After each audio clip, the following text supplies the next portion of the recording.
नमस्कार दोस्तों, स्वागत है आप सबका आपके अपने यूट्यूब चैनल एग्ज़ाम टैबलेट में। दोस्तों, झारखंड में एएनएम और जीएनएम का जो एंट्रेंस एग्ज़ाम होने वाला है 2024 में, तो उसके प्रिपरेशन से रिलेटेड यहाँ पे हम लोग आज केमिस्ट्री के एक चैप्टर को देखेंगे, जो कि चैप्टर आज आपका होने वाला है केमिकल रिएक्शन एंड इक्वेशन, रासायनिक अभिक्रियाएँ एवं समीकरण। इस चैप्टर में हम लोग जनरली केमिकल रिएक्शंस को देखेंगे, उसके टाइप्स को देखेंगे। तो सबसे पहली बात है कि रिएक्शन केमिकल रिएक्शन जो होते हैं, वो किसे कहा जाता है? तो आप बचपन में पढ़े होंगे भौतिक परिवर्तन और रासायनिक परिवर्तन के बारे में। देखिए, आप जानते हैं कि अगर कहीं मोमबत्ती जल रही है, तो वो कौन-सा परिवर्तन है? तो अगर मोमबत्ती जल रही है, तो उसमें क्या हो रहा है? रासायनिक परिवर्तन हो रहा है। लेकिन आप एक पेज लीजिए, अपने कॉपी का पेज लीजिए और उसे फाड़ दीजिए। तो ये जो परिवर्तन हुआ उस पेज का, ये कौन-सा परिवर्तन है? ये भौतिक परिवर्तन है। तो यहाँ पे बात वही है कि जब कोई रासायनिक परिवर्तन होता है, तो हम लोग कह सकते हैं कि एक रासायनिक अभिक्रिया हुई है। फॉर एग्ज़ाम्पल यहाँ पे देखिए, अगर मैग्नीशियम रिबन को अगर हम लोग जलाएँगे तो क्या होगा, एक चमकदार श्वेत तरह का क्या बनाएगा, लौ बनाएगा और ये जो श्वेत चूर्ण में बदल जाएगा। ये जो मैग्नीशियम का रिबन है, इसको अगर हम लोग जलाएँगे तो किस तरह का लौ निकलेगा, चमकदार श्वेत लौ निकलेगा, मतलब सफ़ेद कलर का इसमें लौ बनेगा। और फिर ये क्या होगा, श्वेत चूर्ण में यानी सफ़ेद चूर्ण में व्हाइट पाउडर में क्या होगा, परिवर्तित हो जाएगा। और ये जो व्हाइट पाउडर होता है, ये क्या होता है, मैग्नीशियम ऑक्साइड का चूर्ण होता है। देखिए यहाँ पे होता क्या है, जब मैग्नीशियम रिबन को जो वायु में उपस्थित ऑक्सीजन होते हैं, इसकी उपस्थिति में जब इसको जलाया जाता है तो मैग्नीशियम ऑक्साइड बनता है। और ये जो मैग्नीशियम ऑक्साइड होता है, ये पाउडर के रूप में प्राप्त होता है। तो अगर आपके एग्ज़ाम में पूछे कि मैग्नीशियम रिबन को अगर हम लोग जलाते हैं तो किस तरह का लौ बनता है, तो वहाँ पे सफ़ेद लौ बनता है, श्वेत लौ बनता है, ठीक है? व्हाइट फ्लेम बनता है। अब देखिए कि हम लोगों को ये कैसे पता चलेगा कि कोई रासायनिक अभिक्रिया हुई है ना? तो अगर कोई केमिकल चेंजेस हो रहे हैं, तो हम लोग उसको क्या बोलते हैं कि ये रासायनिक अभिक्रिया यहाँ पे हो रही है। लेकिन आखिर में हम लोगों को कैसे पता चलेगा कि एक केमिकल यहाँ पे चेंजेस हुए हैं? तो देखिए, रासायनिक अभिक्रिया होने के कुछ लक्षण हैं, उसके कुछ कैरेक्टर्स हैं। उसमें क्या है कि उसमें अवस्था में परिवर्तन होता है। जैसे क्या, जैसे अगर बर्फ़ है, बर्फ़ को अगर पिघाल देंगे तो क्या होगा, उसके अवस्था में परिवर्तन होगा। पहले ठोस था, फिर क्या हो जाएगा, द्रव हो जाएगा। तो यहाँ पे क्या हुआ, यहाँ पे एक केमिकल रिएक्शन हुआ।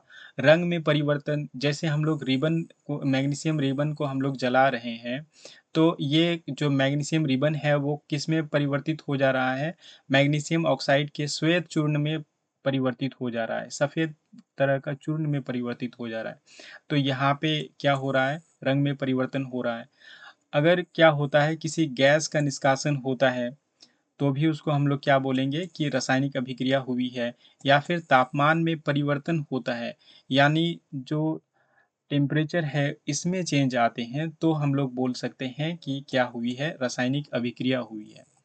उसके बाद नेक्स्ट देखिए, रासायनिक समीकरण। रासायनिक समीकरण क्या है?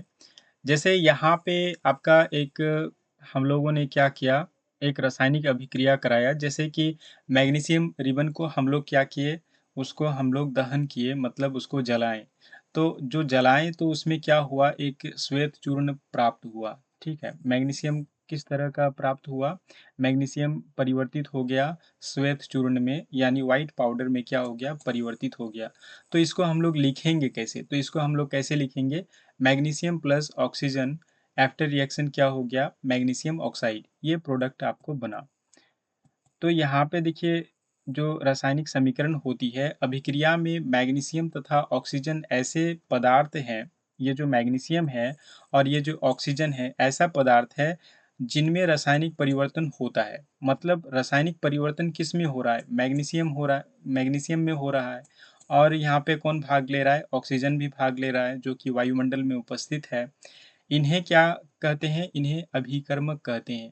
इन्हें अभिकर्मक कहते हैं, जिसको इंग्लिश में बोला जाता है रिएक्टेंट्स। और देखिए, इस अभिक्रिया से क्या होता है, एक नया पदार्थ बनता है, जिसको क्या बोलते हैं, प्रोडक्ट बोलते हैं। और इसे क्या बोलते हैं, हिंदी में उत्पाद बोलते हैं। यानी मैग्नीशियम ऑक्साइड जो बन रहा है वो क्या है, प्रोडक्ट है। मतलब एक जो रासायनिक अभिक्रिया हो रही है, जैसे यहाँ पे मैग्नीशियम प्लस ऑक्सीजन है, मैग्नीशियम को जब जलाते हैं ऑक्सीजन की उपस्थिति में तो क्या बनता है, मैग्नीशियम ऑक्साइड बनता है। तो यहाँ पे जो आपका मैग्नीशियम है ये क्या है, मैग्नीशियम आपका अभिकारक है, और ऑक्सीजन भी क्या है, ये भी आपका अभिकारक है। और रिएक्शन के बाद फिर क्या बनता है, मैग्नीशियम ऑक्साइड बनता है। यानी जलने के बाद क्या बनता है, मैग्नीशियम ऑक्साइड बनता है। और मैग्नीशियम ऑक्साइड ये क्या है, ये आपका एक उत्पाद है, प्रोडक्ट है। उसके बाद देखिए कि रासायनिक समीकरण को हम लोग लिखते कैसे हैं। जैसे जो यहाँ पे एलिमेंट है, जैसे मैग्नीशियम एक तत्व है, इसका एक साइन है, जैसे Mg से इसको डिनोट करते हैं, इसको निरूपित करते हैं। तो यहाँ पे जब हम लोग रासायनिक समीकरण लिखते हैं तो इसको हम लोग क्या लिखेंगे, Mg plus O2 after reaction क्या हो जाता है, MgO, मैग्नीशियम ऑक्साइड बना देता है। अब बात रही कि संतुलित समीकरण के बारे में। देखिए, एक चीज़ आपने पढ़ा होगा कि जब रिएक्शन होता है, रिएक्शन कोई भी केमिकल रिएक्शन होता है तो वहाँ पे क्या होता है, द्रव्यमान संरक्षित रहता है, और इसको बोलते हैं द्रव्यमान संरक्षण का नियम। मतलब रासायनिक अभिक्रिया होने से पहले जो द्रव्यमान होता है अभिकारकों का, और रासायनिक अभिक्रिया होने के बाद जो प्रोडक्ट बनता है उसका जो द्रव्यमान होता है ये बराबर होता है। तो ऐसे में किसी भी रासायनिक अभिक्रिया, यानी समीकरण जब हम लोग लिखते हैं, रासायनिक अभिक्रिया का समीकरण लिखते हैं तो उसे संतुलित होना ज़रूरी है। जैसे यहाँ पे आप देखिए मैग्नीशियम प्लस O2 लिखे हैं, आफ्टर रिएक्शन क्या हो गया, MgO, यानी मैग्नीशियम ऑक्साइड बनाया है। तो क्या ये जो आपका रिएक्शन हुआ है, यहाँ पे जो समीकरण लिखे हैं, ये क्या बैलेंस्ड है, संतुलित है? तो देखिए ये आपका संतुलित नहीं है। क्यों नहीं है? देखिए आपका मैग्नीशियम का इधर कितने परमाणु हैं? 1 परमाणु है मैग्नीशियम का, और ऑक्सीजन का कितना है, 2 है। जबकि रिएक्शन होने के बाद, यानी अभिक्रिया होने के बाद मैग्नीशियम ऑक्साइड जब बनाता है तो यहाँ पे देखिए एक आपका मैग्नीशियम है और एक आपका ऑक्सीजन है। इसका मतलब ये जो आपका समीकरण यहाँ पे लिखा गया है ये संतुलित नहीं है। तो देखिए रासायनिक अभिक्रिया को जो समीकरण हम लोग लिखते हैं इसको संतुलित कैसे करेंगे, यहाँ पे देखिए ऑक्सीजन का यहाँ पे 2 परमाणु है। तो यहाँ पे हम लोग क्या करेंगे, ये हो गया आपका लेफ्ट हैंड साइड, मतलब बाएं हाथ की तरफ का हो गया, और ये हो गया आपका राइट हैंड साइड। तो दोनों तरफ जो यहाँ पे अभिकारक हैं और जो उत्पाद हैं, यहाँ पे दोनों तरफ में जो एलिमेंट्स हैं इनके परमाणुओं की संख्या बराबर होनी चाहिए। एक संतुलित समीकरण में दोनों तरफ के जो परमाणु होते हैं एलिमेंट्स के वो बराबर होते हैं, लेकिन यहाँ पे बराबर नहीं है। तो यहाँ पे कैसे हम लोग इसको लिखेंगे, तो यहाँ पे जो MgO लिखा हुआ है मैग्नीशियम ऑक्साइड, ठीक इसके आगे हम लोग क्या करेंगे, 2 लगा देंगे। तो फिर यहाँ पे क्या हो जाएगा, देखिए इधर में आपके राइट हैंड साइड में क्या हो जाएगा, 2 मैग्नीशियम के परमाणु हो जाएंगे और 2 ऑक्सीजन के परमाणु हो जाएंगे। तो लेफ्ट हैंड साइड के 2 ऑक्सीजन के परमाणु के बराबर तो हो गए, लेकिन यहाँ पे लेफ्ट हैंड साइड में आपके एक ही मैग्नीशियम के परमाणु है। तो इसको 2 करने के लिए हम लोग यहाँ पे क्या करेंगे, यहाँ पे 2 लगा देंगे। तो ये अब इसको हम लोग कैसे लिख सकते हैं संतुलित समीकरण के रूप में, तो इसको लिख सकते हैं 2Mg plus O2 after reaction क्या हो जाएगा, 2MgO। तब ये आपका क्या कहलाएगा, एक संतुलित समीकरण कहलाएगा। अब देखिए संतुलित समीकरण जो होता है यहाँ पे देखिए आपका जैसे जिंक और H2SO4 का रिएक्शन हुआ है तो ये क्या बनाया है, जिंक सल्फेट और हाइड्रोजन गैस यहाँ पे क्या हुआ, उत्पन्न हुआ है। तो ये देखिए यहाँ पे जिंक यहाँ पे कितने हैं, एक परमाणु है लेफ्ट हैंड साइड में और इधर भी एक है। हाइड्रोजन यहाँ पे 2 है, यहाँ पे भी 2 है। और देखिए सल्फर कितने हैं, एक है, यहाँ पे भी एक है। और ऑक्सीजन कितने हैं, यहाँ पे 4 हैं और इधर भी राइट हैंड साइड में भी 4 हैं। तो ये जो आपका समीकरण है ये आपका संतुलित है। देखिए जो समीकरण होता है इसको कई तरह से आप लिख सकते हैं, कई बार उनके स्टेट को भी दर्शाया जाता है। जैसे आयरन यहाँ पे है, इसको सॉलिड है तो ठोस अवस्था में पाया जाता है, या फिर रिएक्शन में भाग ले रहा है ठोस अवस्था में, तो इसलिए यहाँ पे क्या लिखा गया है, सॉलिड लिखा गया है। सॉलिड को S से यहाँ पे डिनोट किया है, यानी ठोस अवस्था में है। और यहाँ पे देखिए H2O, ये यहाँ पे गैसियस स्टेट में है, यानी गैस की अवस्था में है, जो H2O यहाँ पे अभिक्रिया में भाग ले रहा है। तो इस तरीके से भी आप समीकरण को लिख सकते हैं, रासायनिक अभिक्रिया के समीकरण को। और कई बार यहाँ पे देखिए आपका यहाँ पे दाब भी दर्शाया गया है, और यहाँ पे देखिए सनलाइट और क्लोरोफिल की उपस्थिति में फोटोसिंथेसिस जो होता है, ये सब भी दर्शाया गया है। तो रासायनिक अभिक्रिया के समीकरण को हम लोग कई तरीके से लिख सकते हैं। कई बार उसके जो ताप होते हैं और दाब होते हैं और भी जो कंडीशन होते हैं, उसको भी वहाँ पे क्या करते हैं, लिख देते हैं। कई बार जो कैटलिस्ट यूज़ होता है उसको भी लिखा जाता है। तो अब हम लोग देखेंगे कि अभिक्रियाओं के कितने प्रकार होते हैं।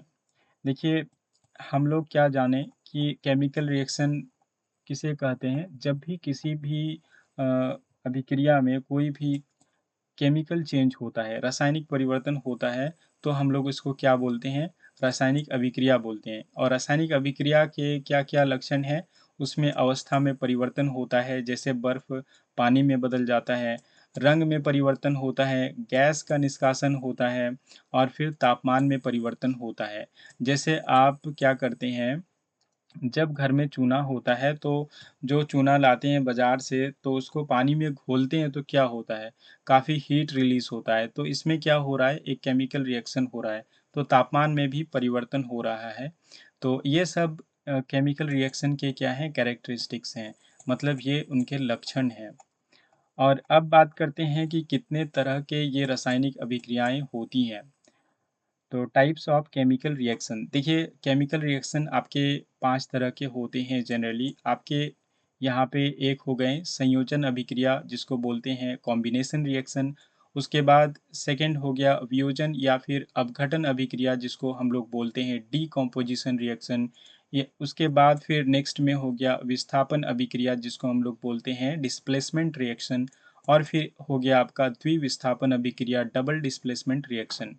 और उसके बाद नेक्स्ट आपका हो गया उपचयन एवं अपचयन, यानी ऑक्सीडेशन एंड रिडक्शन रिएक्शन। तो यहाँ पे हम लोग अभी देखेंगे संयोजन अभिक्रिया और वियोजन अभिक्रिया को। तो देखिए, संयोजन अभिक्रिया किसे कहते हैं। संयोजन अभिक्रिया में क्या होता है, ऐसी अभिक्रिया जिसमें दो या दो से अधिक अभिकारक मिलकर क्या करते हैं, एक उत्पाद का निर्माण करते हैं, उसे संयोजन अभिक्रिया कहते हैं। फॉर एग्जाम्पल यहाँ पे देखिए आपका क्या है, कैल्शियम ऑक्साइड है। कैल्शियम ऑक्साइड जो है, इसको जब आप पानी में घोलते हैं तो ये क्या बनाता है, ये बनाता है आपका कैल्शियम हाइड्रोक्साइड, जिसको हम लोग क्या बोलते हैं, बुझा हुआ चूना। और प्लस में क्या होता है, हीट रिलीज होता है। जैसे आप बाजार से जो चूना लाते हैं वो क्या होता है, कैल्शियम ऑक्साइड होता है घोलने के लिए, बिना बुझा हुआ चूना इसको बोलते हैं। और इंग्लिश में इसको बोलते हैं क्विक लाइम। और जब इसको हम लोग क्या करते हैं, इसको वाटर में घोल देते हैं, जल में घोल देते हैं, पानी में मिला देते हैं, तो क्या होता है, क्या बनता है, ये कैल्शियम हाइड्रोक्साइड बनता है। और इसको बोलते हैं बुझा हुआ चूना। और इसमें क्या रिलीज होता है, इसमें ऊष्मा निकलती है, हीट निकलता है। जब आप उस डब्बे को छू कर देखेंगे ना, जिसमें आप चूना मिला रहे हैं, तो वो काफ़ी गर्म होता है। तो यहाँ पे देखिए आपके कैल्शियम ऑक्साइड एक यहाँ पे आपका अभिकारक हो गया, और ये आपका H2O एक अभिकारक हो गया। और ये दोनों मिलकर क्या बना रहे हैं, एक उत्पाद बना रहे हैं। और ये उत्पाद कौन सा है, कैल्शियम हाइड्रोक्साइड है, यानी बुझा हुआ चूना है। देखिए, कैल्शियम जो ऑक्साइड होता है, कैल्शियम ऑक्साइड जल के साथ तीव्रता से अभिक्रिया करके बुझे हुए चूने यानी कैल्शियम हाइड्रोक्साइड का निर्माण करके अधिक मात्रा में क्या करता है, ऊष्मा उत्पन्न करता है। उसके बाद नेक्स्ट जो है, देखिए बुझे हुए चूने के विलयन का उपयोग कहाँ होता है, दीवारों की सफेदी करने के लिए किया जाता है। कैल्शियम हाइड्रोक्साइड वायु में उपस्थित कार्बन डाइऑक्साइड के साथ धीमी गति से अभिक्रिया करके दीवारों पर कैल्शियम कार्बोनेट की एक पतली परत बना देता है। देखिए, आप देखिएगा कि जब आपके घर में चूना होता है यानी सफ़ेदी होता है, तो क्या करते हैं आप जो कैल्शियम ऑक्साइड जो बाज़ार से लाते हैं बिना बुझा हुआ चूना, जब उसको घोलते हैं तो वो क्या बन जाता है बुझा हुआ चूना बन जाता है जब उसको जल में घोल देते हैं तो। और बुझा हुआ चूना का फ़ॉर्मूला क्या होता है कैल्शियम हाइड्रॉक्साइड होता है। तो कैल्शियम हाइड्रॉक्साइड जब दीवारों पर लगाया जाता है तो तुरंत में लाइटनिंग नहीं आती है। तो उसमें होता क्या है जो कैल्शियम हाइड्रॉक्साइड होते हैं, वो क्या करते हैं हमारे वायुमंडल में जो कार्बन डाइऑक्साइड उपस्थित होता है, वहाँ पे क्या करते हैं उससे कार्बन डाइऑक्साइड से रिएक्शन करते हैं और वहाँ पे बनाते हैं आपका कैल्शियम कार्बोनेट, जिससे जिसकी एक पतली परत बनती है दीवार पे और वहाँ पे क्या होता है आपका जो सफ़ेदी होता है वो चमकने लगता है। तो आपको अगर एग्ज़ाम में पूछा जाए कि कैल्शियम हाइड्रॉक्साइड का यूज़ क्या है, तो दीवारों की सफ़ेदी में कैल्शियम हाइड्रॉक्साइड यानी बुझा हुआ चूना का यूज़ होता है। देखिए संगमरमर का जो रासायनिक सूत्र होता है, ये आपका क्या होता है कैल्शियम कार्बोनेट होता है। ठीक वही सूत्र होता है जो आप दीवारों पर जब सफ़ेदी करते हैं कैल्शियम हाइड्रॉक्साइड का तो देखिए वायुमंडल में जो कार्बन डाइऑक्साइड होता है उसके साथ रिएक्शन करके क्या बनाता है कैल्शियम कार्बोनेट बनाता है दीवार में जब सफ़ेदी करते हैं तो। तो संगमरमर का जो आपका रासायनिक सूत्र है ये क्या है कैल्शियम कार्बोनेट है। तो अगर आपके एग्ज़ाम में प्रश्न आए कि संगमरमर का रासायनिक सूत्र क्या है तो ये आप बोलेंगे कैल्शियम कार्बोनेट। यहाँ देखिए संयोजन अभिक्रियाओं के कुछ उदाहरण हैं, जैसे कोयला का जलना ये आपका संयोजन अभिक्रिया का उदाहरण है। जैसे कोयला में कार्बन होता है और जब उसको जलाते हैं वायुमंडल में जो ऑक्सीजन होता है तो उसकी उपस्थिति में यह कार्बन डाइऑक्साइड का गैस बनाता है। फिर जब आपका H2 से और H2 और O2 से क्या बनता है पानी का निर्माण होता है, तो ये भी आपका संयोजन अभिक्रिया का प्रकार है। और जो संयोजन अभिक्रिया होती है उसमें साथ-साथ में देखिए ऊष्मा अगर निकलती है, तो ऐसे अभिक्रिया को क्या बोलते हैं ऊष्माक्षेपी अभिक्रिया बोलते हैं। ऐसी अभिक्रिया जिसमें क्या होती है कि ऊष्मा निकलती है उसको ऊष्माक्षेपी अभिक्रिया कहते हैं। फॉर एग्ज़ाम्पल देखिए जैसे प्राकृतिक गैस जो होता है इसको जब हम लोग बर्न करते हैं जब जलाते हैं मीथेन को, तो ये क्या करता है ये कार्बन डाइऑक्साइड और जल और फिर क्या बनाता है ऊर्जा यहाँ पे उत्पन्न करता है। तो ये जो अभिक्रिया हुई यहाँ पे तो ये इस अभिक्रिया में क्या हो रहा है, उत्पादों के साथ-साथ क्या बन रहा है, ऊष्मा का भी निर्माण हो रहा है। तो इसलिए इसको क्या बोलेंगे, ऊष्माक्षेपी रासायनिक अभिक्रिया बोलेंगे। उसके बाद देखिए रेस्पिरेशन जो होता है यानी श्वसन जो होता है, ये भी एक ऊष्माक्षेपी अभिक्रिया है। वनस्पति पदार्थ का खाद में विघटित होना भी ऊष्माक्षेपी प्रतिक्रिया का क्या है, एक उदाहरण है। अब नेक्स्ट हम लोग देखेंगे वियोजन अभिक्रिया यानी डीकम्पोजिशन रिएक्शन। देखिए संयोजन अभिक्रिया में क्या हो रहा था, दो या दो से अधिक अभिकर्मक मिलके क्या कर रहे थे, एक उत्पाद बना रहे थे। लेकिन इसमें यहाँ पे क्या होगा वियोजन अभिक्रिया या फिर अपघटन अभिक्रिया में यहाँ पे क्या होगा जब एक अभिकर्मक टूट कर क्या होता है छोटे छोटे उत्पाद प्रदान करता है तो ऐसी अभिक्रिया को वियोजन अभिक्रिया कहते हैं। यहाँ पे देखिए फॉर एग्जांपल देखिए गर्म करने पर क्या होता है, जो फेरस सल्फेट जो होता है, अगर हम लोग फेरस सल्फेट का क्रिस्टल लेते हैं और अगर उसको हम लोग गर्म करते हैं तो क्या होता है क्रिस्टल का रंग बदल जाता है।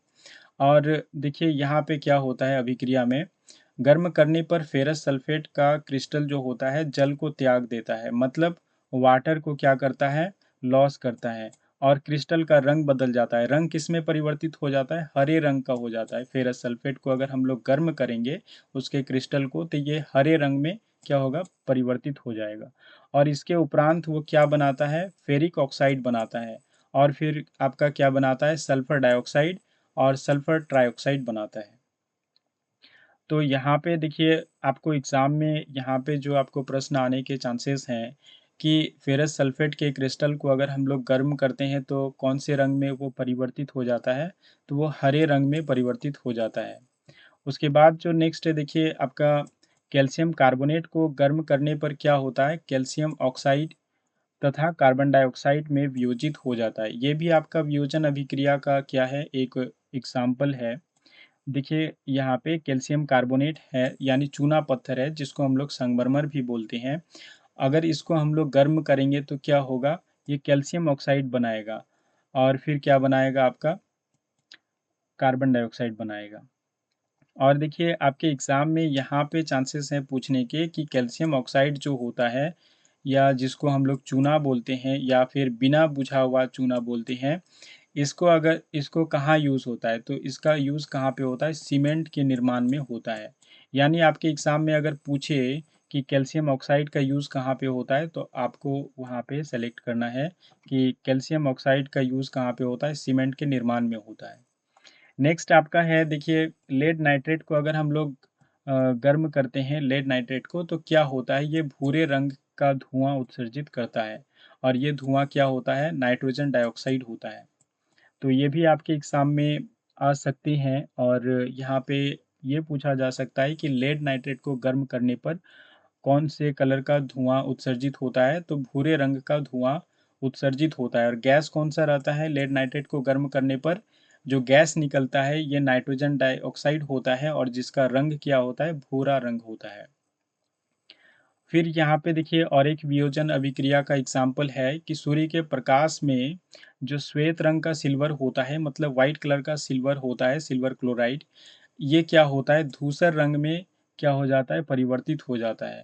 प्रकाश की उपस्थिति में सिल्वर क्लोराइड का सिल्वर तथा क्लोरीन में क्या होता है, वियोजन हो जाता है। मतलब देखिए अगर यहाँ पे सिल्वर क्लोराइड को अगर हम लोग किसी प्लेट में रख देंगे और अगर उसको हम लोग धूप में रख देंगे तो क्या होगा, ये जो वाइट कलर का सिल्वर क्लोराइड होगा ये किस में बदल जाएगा, धूसर रंग का हो जाएगा। और ये इसलिए होता है, देखिए धूसर रंग ग्रे रंग कलर को बोलते हैं। और ये क्यों हो जाता है, क्योंकि जो आपके सिल्वर क्लोराइड है यहाँ पे श्वेत कलर का, ये सिल्वर क्लोराइड किस में वियोजित हो जाता है, किस में डिकम्पोज हो जाता है, एक तो आपका सिल्वर हो गया, दूसरा हो गया आपका क्लोरीन। और सेम रिएक्शन यहाँ पे आपका उसी तरीके से सिल्वर ब्रोमाइड में भी होता है। सिल्वर ब्रोमाइड को अगर हम लोग सनलाइट में रख देंगे, सूर्य की उपस्थिति में रख देंगे तो क्या होगा, सिल्वर बनाएगा और फिर आपका ब्रोमीन बनाएगा। और ये जो अभिक्रिया है सिल्वर ब्रोमाइड का, ये जो यहाँ पे अभिक्रिया हो रहा है, वियोजन अभिक्रिया, और ठीक इसी अभिक्रिया का उपयोग कहाँ होता है, ब्लैक एंड वाइट फोटोग्राफी में इसका उपयोग किया जाता है। देखिए वियोजन अभिक्रिया जो होता है इसमें इसको तोड़ने के लिए किस किस की चीज़ की ज़रूरत पड़ती है, एक तो आपका ऊष्मा का ज़रूरत पड़ता है। जैसे यहाँ पे देखिए जो आपके सिल्वर ब्रोमाइड है इसको डिकम्पोज करने के लिए, सिल्वर और ब्रोमीन में डिकम्पोज करने के लिए किसकी ज़रूरत पड़ी, प्रकाश की ज़रूरत पड़ी, यानी सनलाइट की ज़रूरत पड़ी। यहाँ पे देखिए कैल्शियम कार्बोनेट जो है चूना पत्थर है, इसको आपको डिकम्पोज करने के लिए यानी वियोजित करने के लिए, वियोजन करने के लिए किस चीज़ की आवश्यकता पड़ी, ऊष्मा की आवश्यकता पड़ी। तो देखिए वियोजन अभिक्रिया में जनरली क्या यूज़ हो रहा है, ऊष्मा का उपयोग हो रहा है, प्रकाश का उपयोग हो रहा है, विद्युत ऊर्जा का भी उपयोग होता है। तो ऐसे अभिक्रियाएँ जिनमें अभिकारकों को तोड़ने के लिए ऊष्मा या फिर प्रकाश या फिर विद्युत ऊर्जा की आवश्यकता होती है, जिन अभिक्रियाओं में ऊर्जा अवशोषित होती है, उसे क्या बोलते हैं, ऊष्माशोषी अभिक्रिया कहते हैं। तो देखिए जनरली जो आपका वियोजन अभिक्रिया होता है ये क्या होता है, ऊष्मा शोषी होता है, मतलब ऊष्मा का शोषण करता है। और आपका जो संयोजन अभिक्रिया होता है ये क्या होता है, ऊष्मा छेपी होता है, क्योंकि ये हीट को रिलीज करता है।